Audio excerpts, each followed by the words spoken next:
Madalas silang makita sa mga daanan, nagpapatrolya, nagbabantay at nagmamando ng trapiko. Sa halos araw-araw nilang pagsaserbisyo sa komunidad, madalas nasasakripisyo ang kanilang oras kasama ang kanilang mga pamilya, gaya na lamang ni Police Corporal Jacqueline Takata. Mula raw nang pumasok siya sa serbisyo taong 2017, madalas gabi na lamang niya nakakasama ang kanyang dalawang anak. Dahil sa dalawa kaming nagtatrabaho as a police officer, mahirap din i-adjust ang time namin.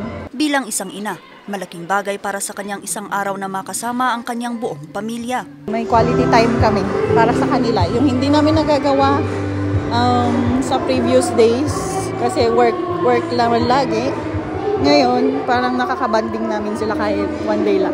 Pinapasaya yung mga iba at ako din. Kaya noong Sabado, August 31, isinagawa ang Family Day ng Baguio City Police Office. Ayon sa ahensya, isa itong paraan upang mapanatili ang mataas na moral ng bawat pulis sa lungsod. Mahalaga rin ito para magampanan nila ng maayos ang kanilang mga trabaho. The rest of the year kasi, rest of the days of the year ay dinidedicate natin sa trabaho natin.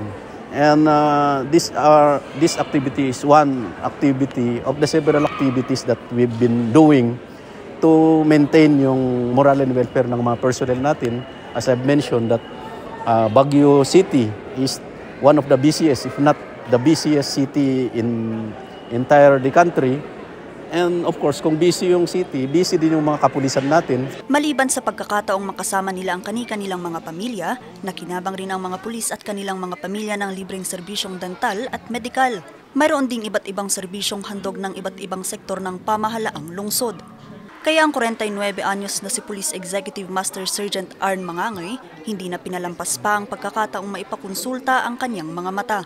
Pag nagbabasa ako, hindi ko na masyado nababasa yung mga letters, lalo na pag maliliit na yung mga letters. Hindi na kaya kailangan na ilayo ko muna yung babasahin ko para mabasa ko. Malaking tulong naman yung likewise yung sample nito. Yung mga libre na services maganda, at least nakaka-avail kami.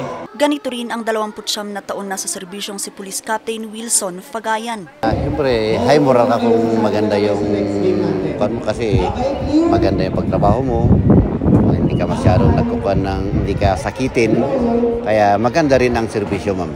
Kailangan din nila ng ating serbisyo dahil sa dedikasyon nila sa kanilang mga trabaho.